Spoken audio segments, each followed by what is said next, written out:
Muidirisa Elhaj tafadhali minota yao 200 utueleweshe kuri iyo nyandiko.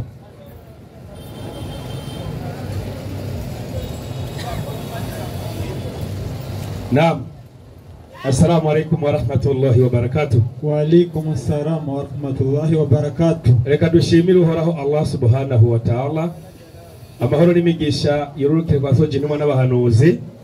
Nawe subundi n'umwarimu wacu, icyitegererezo cyacu, intumwa nziza, intumwa y'Imana Muhammad sallallahu alayhi wa sallam.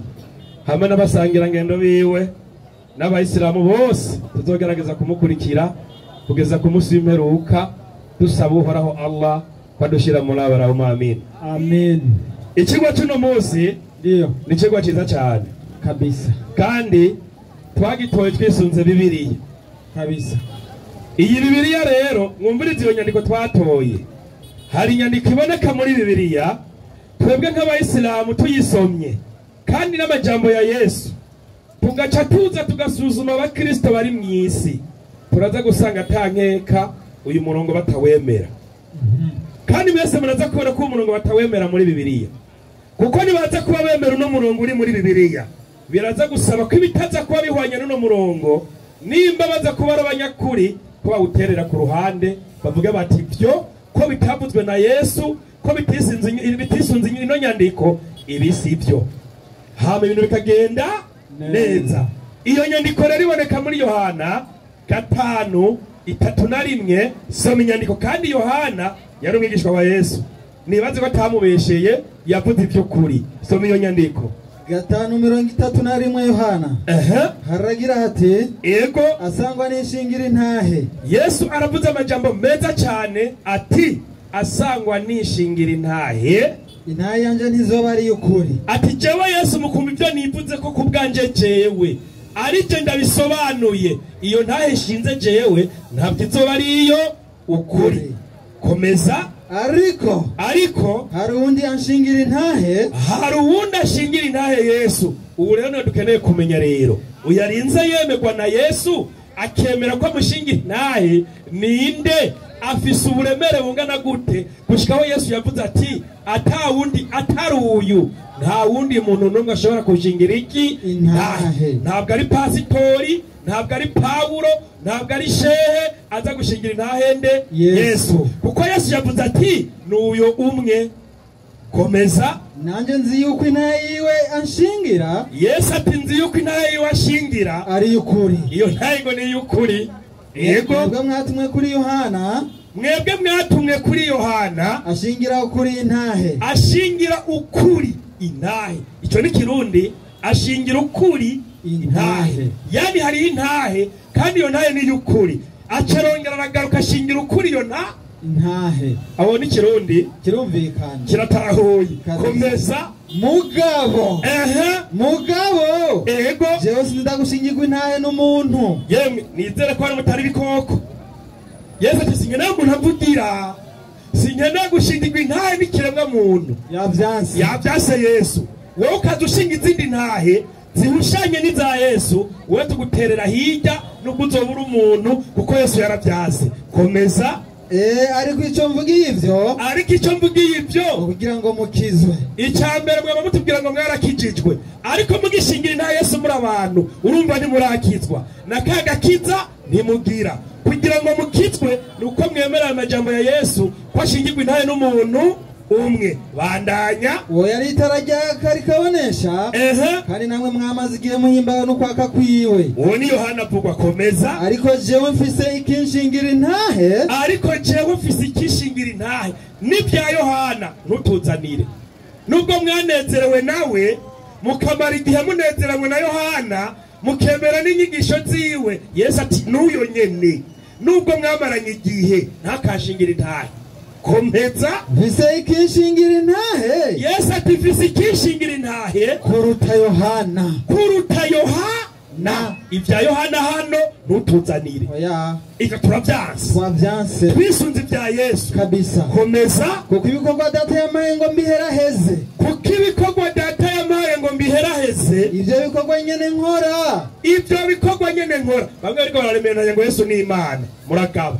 Ndabagabishije. ngira ntibazosubira ati fizikishingira intahe ubu nyene ashingira intahe niwe akomeye gusumba n'uwo Yohana ati kandi uyu nyene uyashingira intahe yiwe ni y'ukuri kandi niwe yagize gute yantumye baba ni mwakana kwese atari intumwa y'Imana uno musi murondera iyo muca komeza ivyo bikorwa nyene nkwana ivyo winshingira intahe Yesu ati ibyo bikorwa rero mu boss yampaye ngo nkore ni nabyo bica biza bikashingira iki intahe yani gishingira intahe Yesu ni ibikorwa yatumwe n'iki n'Imana uwuza akavuga ngo Yesu ni Imana uwo yagiye kubiri n'inyandiko uvuga ngo Yesu n'umwana w'Imana yagiye kubiri n'ino nyandiko turabarindiriye mu kanya komeza yuko data ari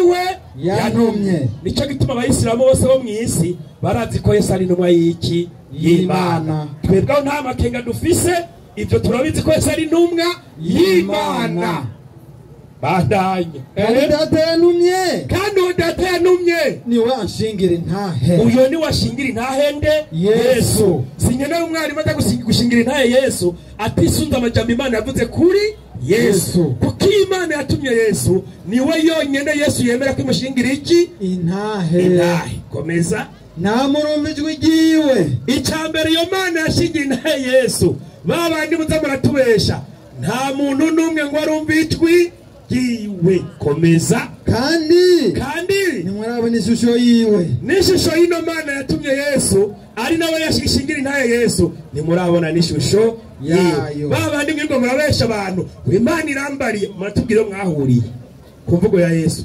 murabitubwira komeza ritaye ko nimufise ijambo ryiwe riguma muri mwebwe ritaye ko nimuzanga murementanye ko nta jambo riguma muri mwebwe mufise ntaryo bimwe muza murabeshera Yesu ngo niwe jambo mwe ntari ryo mugira ibyo muze kunoma muri bindi muvuga komeza kuko yatumye mutamwizeye kuko yatumye ngo abanigeze bagira gute bamwizera nico gitumuza ngo bakristo Yesu ni Imana Yesu n'umwana w'Imana Yesu ni ntambwe ya Yuda Yesu nibuye Yesu n'ubugari Yesu ni ngo haleluya amen umutsima ni gisubugari no mutsima w'ubugingo n'umwagazi w'intama n'impene n'inka sinzi ibyo byose kujaniyo komeza mwebwe murasesa mu byanditswe basha no singawe ko nazingurura ibitabo ngaba ngo mwebwe murasesa mu byanditswe no barazingurura impapuro barahaba ngo bereka abakirisu ibihushanye n'ibyo nabanye komeza kuko mugira ngo muri byo niho mufise ubugingo nta bugingo buriyo mutaremera bijya ibyo muzingurura nta bugingo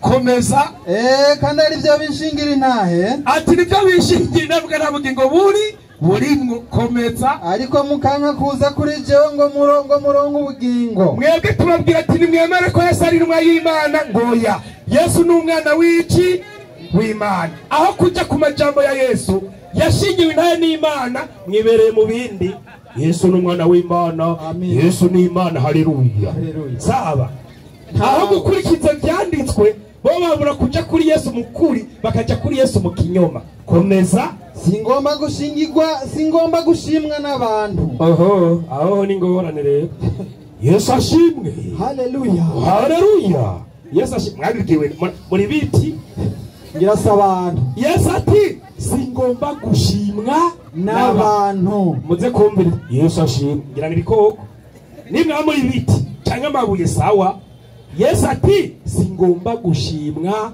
n'abantu bandanya ariko mwego ndazi yuko mutagira urukundo rw'Imana mu mitima yanyu umuntu atagira urukundo rw'Imana mu mutima wiwe niwe uzokumva kubwiye ngo Yesu ashimwe kuko yakuvuga ngo Yesu ashimwe bati Imana ishimwe ariko uvuze ngo Yesu ashimwe nta rukundo rw'Imana ugira mu mutima wawe aha rero igipimo kiri hano no munsi kabisa abantu batagira urukundo rw'Imana mu mitima yabo ku nyandiko ya Yesu niba ndahejeje gusigura ikigwa cy'uno munsi nigihe raho nyene asho wihereje mwana ni mwishi iki kigwa nico tufise uno munsi ikigo ndagisiguye uko umurongo uvuga naco nongeyemwo Yesu ati naho muri ngera mwumva ijwi ry'iki y'Imana nta n'ishusho y'Imana muragira gute murabona kandi ti Yohana yashingiye intahe ukuri reka mburize intahe ya mbere ya Yohana iza guciza ihushanye nibi Yesu yavuze iya mbere yashinzwe na Yohana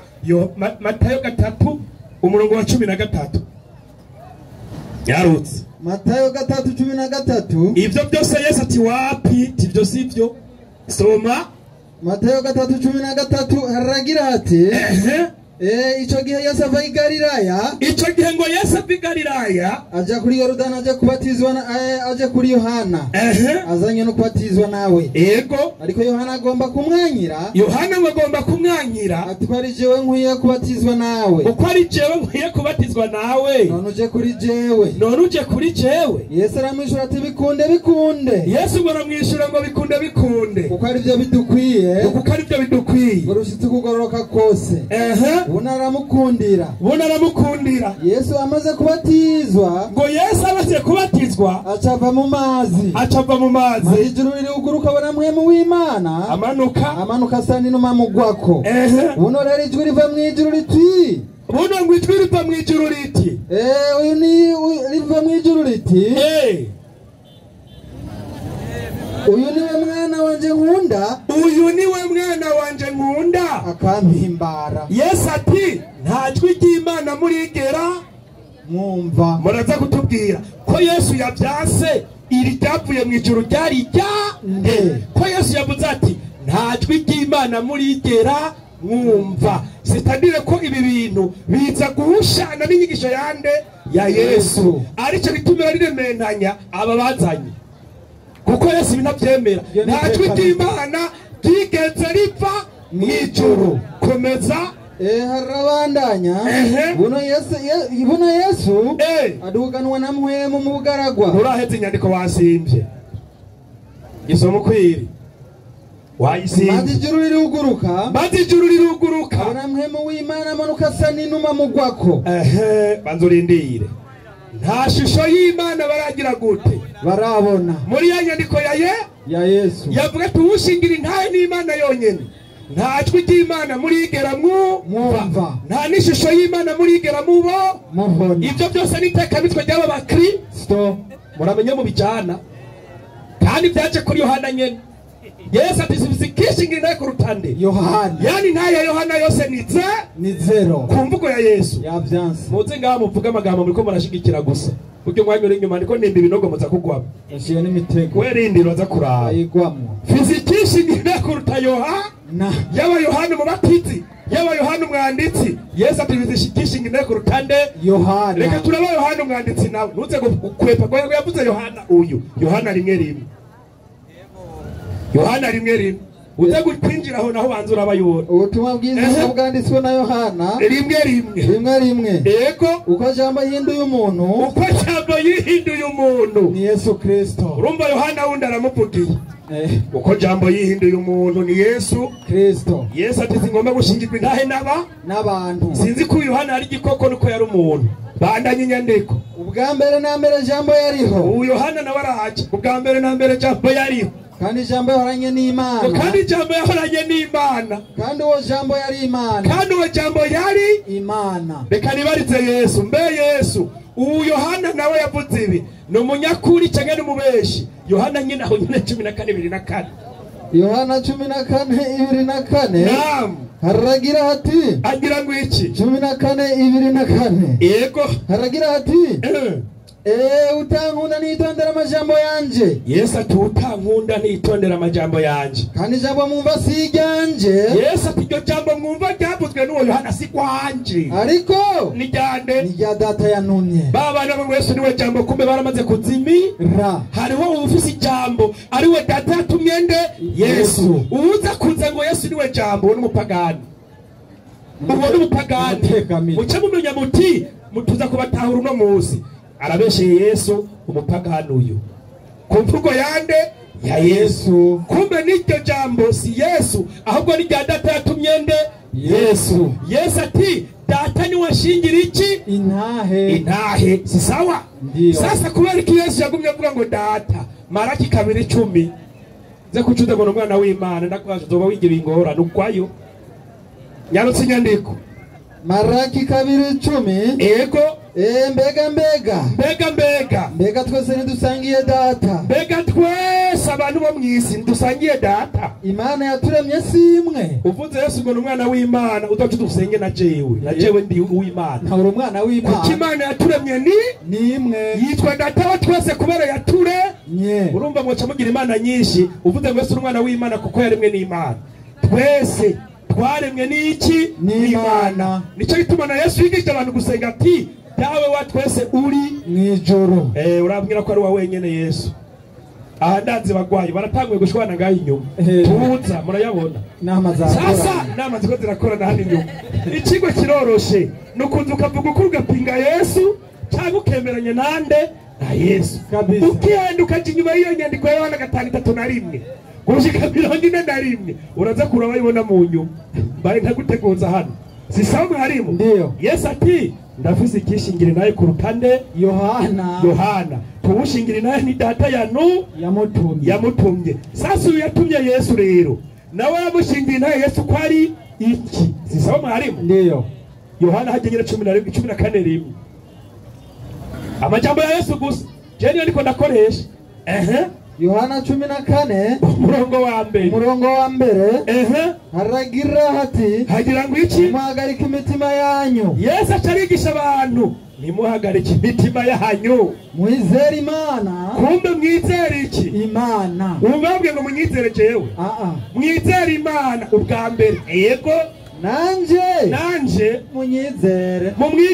mumwizere ko ari iki? Ko yatumye nande? N'Imana. Ko yatumye na data nuko yabyivugiye muri Yohana 5:34 ati data ni washingira intaye kuko niwe yantumye. Uyoroteza kwemera Imana imurudeni ukemera ko Yesu ari intumwa y'iki?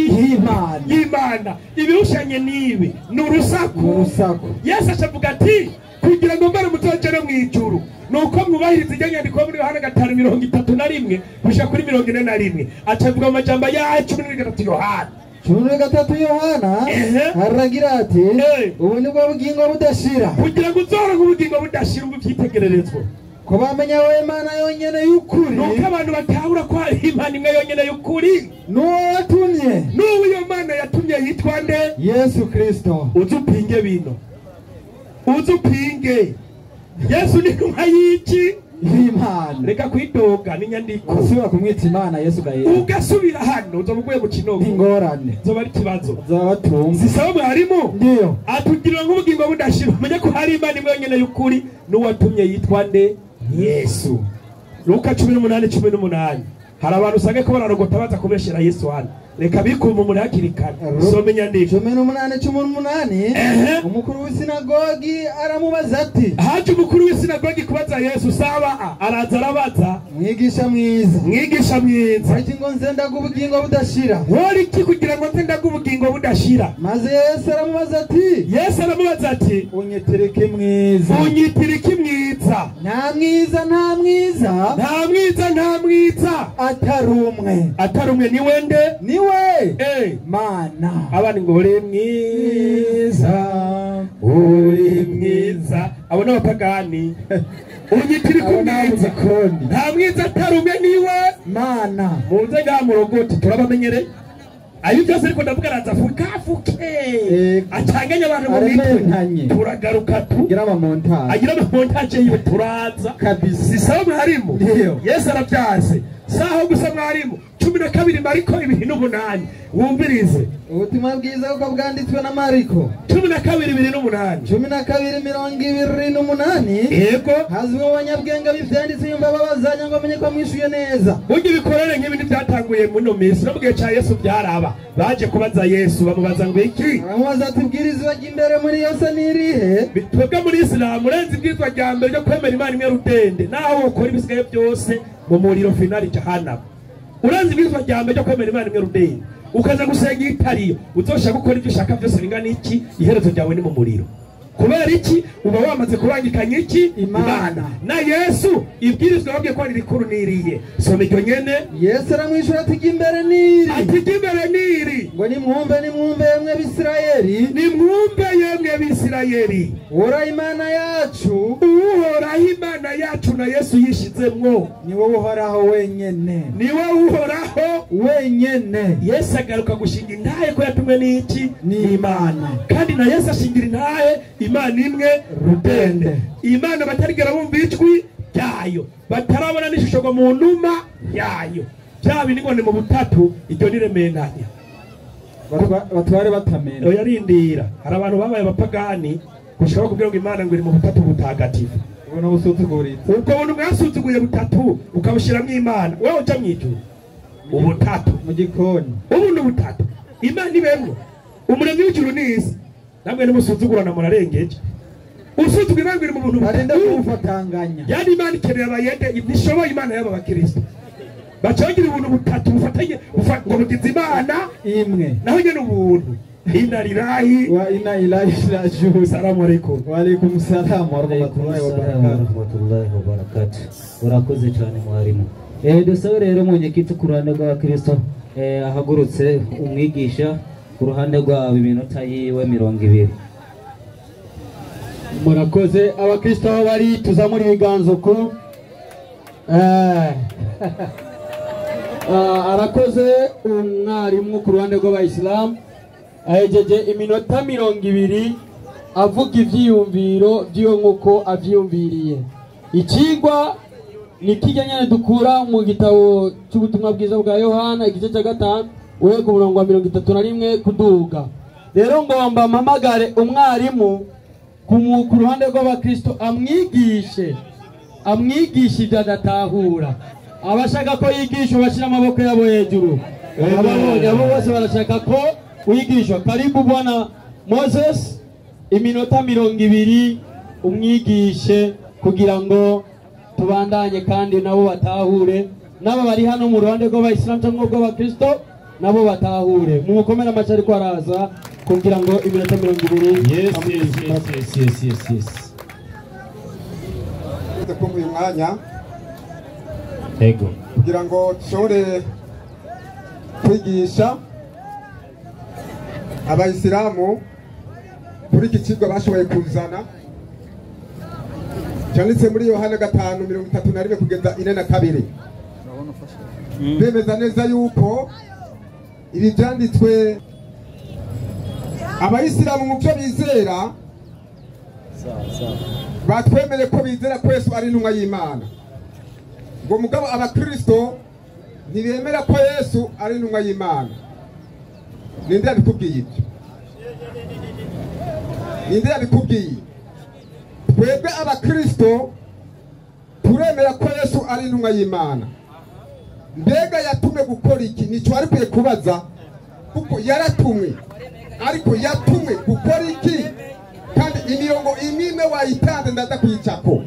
Bavuze ati urabyemeye, yego ndabyemeye, none ikibazo kiri he? Natekereze. Tekereza turakwigisha ntugira ikibazo.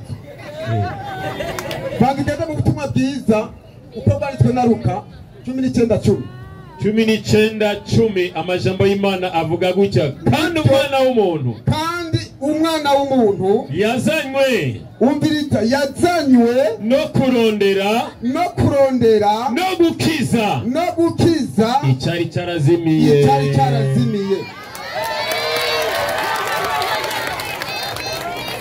Nabo nyene tugarutse mu kigo cyejo twari ku kigo cyerekeye umucunguzi kubw'ibyo intumbero ya Yesu yo gutumwa yatume ngaha ku isi aje kurondera no gukiza icyari cyarazimiye. Icyo nacyo ni giki? Ni jewe na wewe twari twaragiye Imana, twari twaratambaye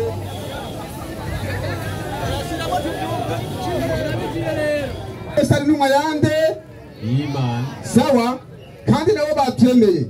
Abayisilamu bemera rero neza ko Yesu ari intumwa y'Imana yatumwe ngaha ku isi kurondera no gukiza icyari cyazimiye. Bashyira amaboko hejuru Abayisilamu. Mvuze abayisilamu bizera ko Yesu ari intumwa y'Imana. Tubonye misiyo yo ko yaje kurondera no gukiza icyari cyazimiye. Abayisilamu bizera ko Yesu ari intumwa y'Imana bakizera n'aya majambo Yesu yavuze ko ari ukuri. Amaboko hejuru. Barabivuyemo. Barabiyo ku murongo izuba ryaka. Weke ndabukebuke. Murabona rero ingorane bafise bavuga ibintu byo kumunwa gusa ariko mu mitima yabo atabirimwo. Iyi rero niyo ngorane abayisilamu bagizene bafise. Bakimura n'ibigirankana. Ariko rero ibi byandiko watanze muri Yohana 5:31 kugeza 4:2 sinzi ngo ndabisubira ngo babyumvise. soma ku murongo wa 39. 39 havuga gutya. Ndiyo. Mwebwe murasesa mu byanditswe. Mwebwe murasesa mu byanditswe kuko mugira ngo muri byo niho mufise ubugingo. Kuko mwibaza yuko muri byo byanditswe ariyo mufise ubuzima. Bashira. Kandi ari byo bishingira intahe. Kumbe ibyanditswe byose biri muri Bibiliya ego bishingira intahe nde? Yesu. Bas arabyanze ariyo yabitanze. Haya bamaze gushikira rusha mu biganiro. Garukira hafi nawe umuhuza nimwabe mugwanira ngaho mugabo abandi bijyago biratanga hajya bikaze. Kubw'ibyo ibyandiko byose biboneka muri Bibiliya ego bishingira intahe nde? Yesu. Wewe rero uciye ugomba guhagarara ku ruhande rumwe rwa bijya biyuteye ko Yesu ari intumwa y'Imana, hanyuma ibindi byanditswe ugaca ubihakana, ufite ikibazo. Umunyakinyoma.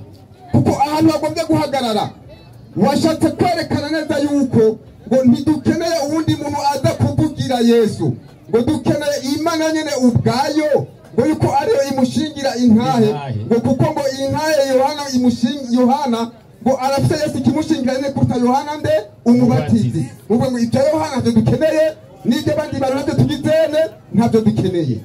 Ariko ikibazo wagize naho saho honyene Yohana 12 Yohana 12 8:12 banenda mufashe bukebuke. Mama inyandiko iravuga guca Yesu yongera kubabwira ati Yesu yongera kubabarira ati jewe Yesu ndi umucyo w'isi. Jewe Yesu ndi umucyo w'isi. Umurikira umuntu ankurikira ntazogenda mu mwiza, ntazokwigera agendera mu mwiza. abo bayisilamu kuko azogira umucyo w'ubugingo. Kuko uwo azogira umucyo w'ubugingo. Bandanya 13 abafarisayo baramubwira bategura ishingira intahe bati erega Yesu wewe ibyo uri kuravuga ntidushobora kubyemera. Kubera iki? intahe yawe si y'ukuri.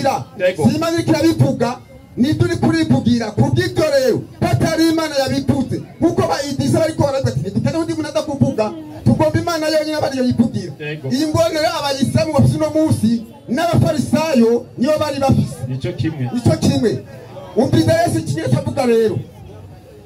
Bandanya abafarisayo baramubwira Yesu arabishura ati naho jewe nishingira intahe. Naho jewe Yesu nishingira intahe. Intahe yanje ni y'ukuri. Intahe yanje ni y'ukuri. Haleluya. Amen.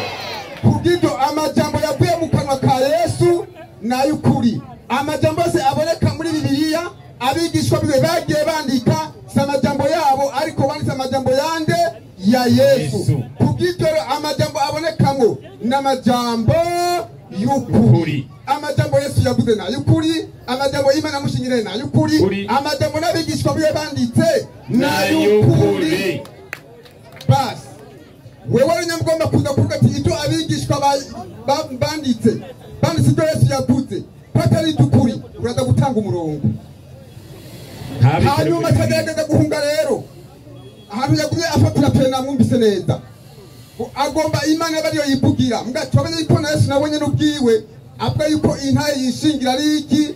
Ari y'ukuri. Reka tumubaze rero, mbega ko intahe Yesu yishingira ari y'ukuri, amajambo yavuze na y'ukuri canke sa y'ukuri? Mbega aragomba abandi bamushingira intahe? Ibyakozwe n'intumwa 8 byakoze n'umwanya 8 ariko muzahabwa ubushobozi. Ariko arabwira abigishwa biwe bamwizeye, ariko muzohabwa ubushobozi. Hemu yera niyabazako muzobivyabona byo kunshingira intahe. Muzobivyabona byo kunshingira intahe uhereye Yerusalemu, Yudaya hose ni Samariya gushika ku mpera z'isi.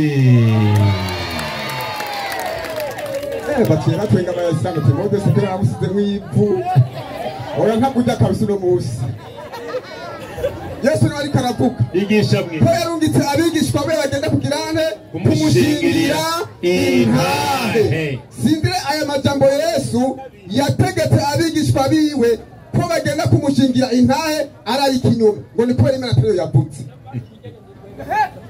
Nani mani vuga hanyuma kandi agerageza kuvuga ati ngo twebwe abakristo ngo nitugire urukundo rw'Imana ngo nicyo gituma tutagirane tutizera n'Imana. Abakristo bafite urukundo rw'Imana.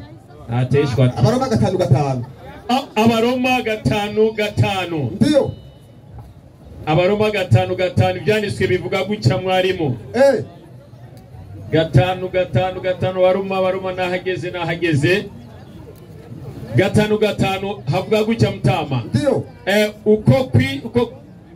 Uko kwizigira bigutetereza Ego. ku rukundo rw'Imana, kuko urukundo rw'Imana rwasutswe hose mu mitima yacu namwe mu yera twahawe. Haleluya. Abakristo bamaze kwizera bafite urukundo rw'Imana rwasutswe hose mu mitima yabo namwe mu yera. Wese mutakibiri babivuye hanyuma rero ngomba nta kutuntu tweyatandukwa ntigeze yigisha yavuze ati avuye ngaho yadusomeye muri Yohana 3 muri Matayo 3:10 aho Yesu agiye kubatizwa ngo ijuru ryarugurutse hanyuma ngo mwemere aramugwako hanyuma ijwi riva mu ijuru riravuga riti uyu niwe mwana wanje nkunda. Bagusubiremo hano turagenda ntasomye. Ego 10:3 kuvuga ngo ubutatu natari cyo kigwa ngo magana gukubitiya hanyene nudusubire n'undi munsi.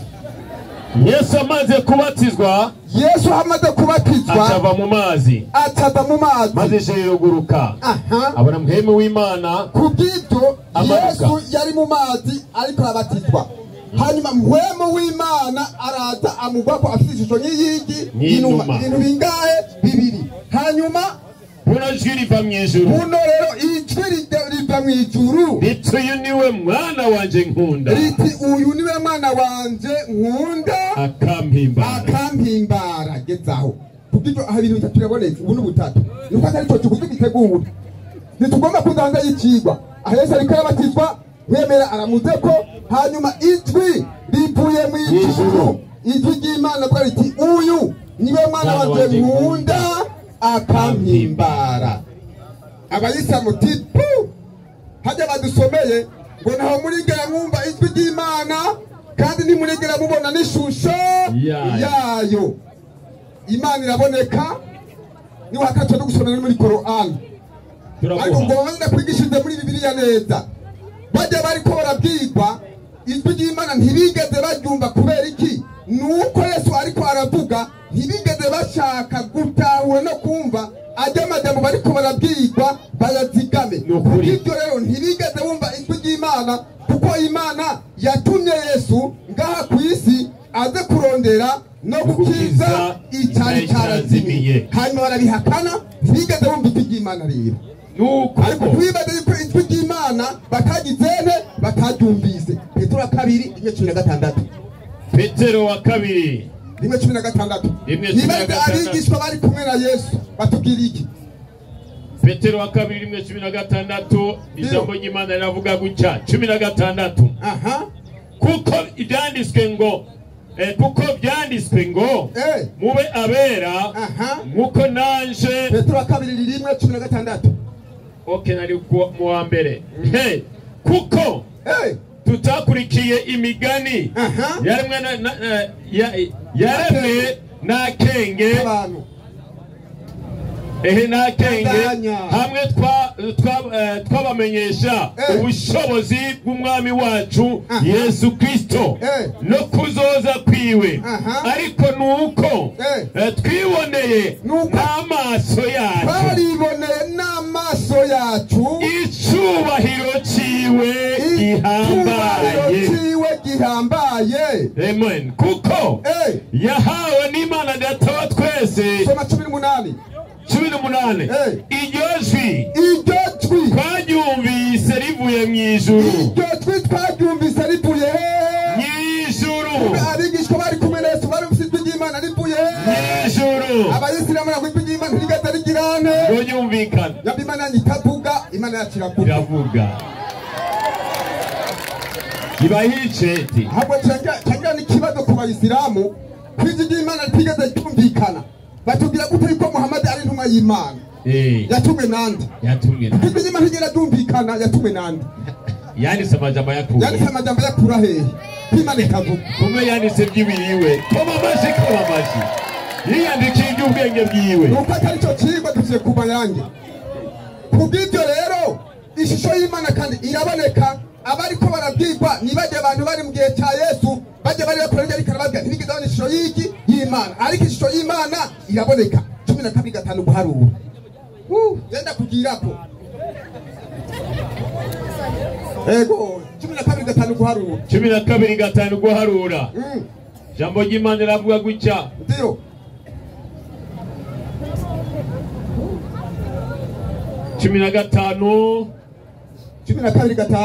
12:5 havuga gutya mwarimu nahageze havuga gutya 5 havuga gutya uhoraho amanuka ari muri ya nkingi y'igicu ahagarara mu muryango w'iryo hema nyaruta ahamagara Aroni na Miriyamu bose baraza bombi baraza arababwira ati nimwumva amajambo yanje asangwa muri mwebwe hari uwo mvugisha Imana yaravuze mugabo kuri y'ikiti y'Imana tigeze ryumvikana igihe na kimwe bandanye mwana jewe uhoraho zomwimenyeshereza mwiyerekwa vuganire nawe mu nzozi ariko umusabyi wanje Mose siko bimeze ko biri ayoboka mu rugo rwanje hose uyowe twama twivuganira mu kanwa n'akandi koboye nafinze cyangwa ishusho kandi nafinze kandi ishusho yanje jewe uhoraho arayibona basi ubu n'uhoraho ariko aravuga nyamba Imana idashobora kuboneka iyo si Imana ariko ndazi neza yuko Korani yemeza neza yuko Imana igirane iboneka kete uze guhakana yuko Korani ari igitabo cy'ikinyoma Imana itaboneka kubw'ibyo rero ajyamaje musome muri Yohana 5:31 kugeza 4:2 n'ayukuri abakristo turizera ko Yesu ari intumwa yande y'Imana yatume ngaha ku isi aze kurondera no gukiza icyari cyarazimiye nuko kuba intumwa kwiwe ariko muri ko kuba intumwa kwiwe rero wagiye muri Yohana 17:3 soma kuri 2 17:3 soma 2 17:2 havuga gutya mutama wanje nuko wamuhaye ububasha kubafise umubiri bose wamuhaye bose abahe ubugingo budashira uko niko kuba intumwa kwande kwa Yesu ariko rero bo bahagaze akakarongo kamwe gusa ngo Yesu ni intumwa yande y'Imana ahantu Yesu bavuga yuko Yesu wenyine ubwe yuko ari umwana w'Imana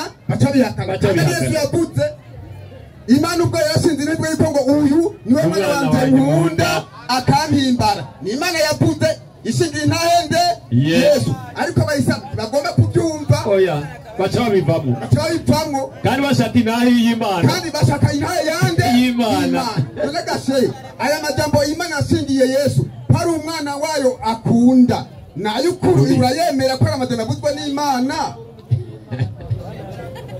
ayo yemera cyane ntayo wemera Yesu nta mushobora kumuhungira Bibiliya ivuga yuko Yesu ari byose muri byose tugiye mwibarabara inzira y'ukuri n'ubugingo ayo majambo nyene yayikugiye tugiye ku biti Yesu ni igiti cy'iki cy'umuzabibu tugiye mu bikoko Yesu ni intambwe y'intare wa Yuda tugiye mu mfunguko Yesu ni umutima w'iki w'ubugingo tugiye mu mazi Yesu ni iki amazi y'ubugingo nta mushobora kumuhungira umuco niwo muco w'isi apana wale vides kubw'ibyo rero aya majambo wavuze n'ay'ukuri uzavuga ati mbega kweri yego Mose yemeye kwaje majambo Yesu yavuze ko Yesu yatumwe n'Imana aray'ukuri kandi yatumwe kuza ngaha ku isi kurondera no gukiza icyari cyazimiye kandi yemeye ko tuza kumubatiza nka Yesu kandi yabyemeye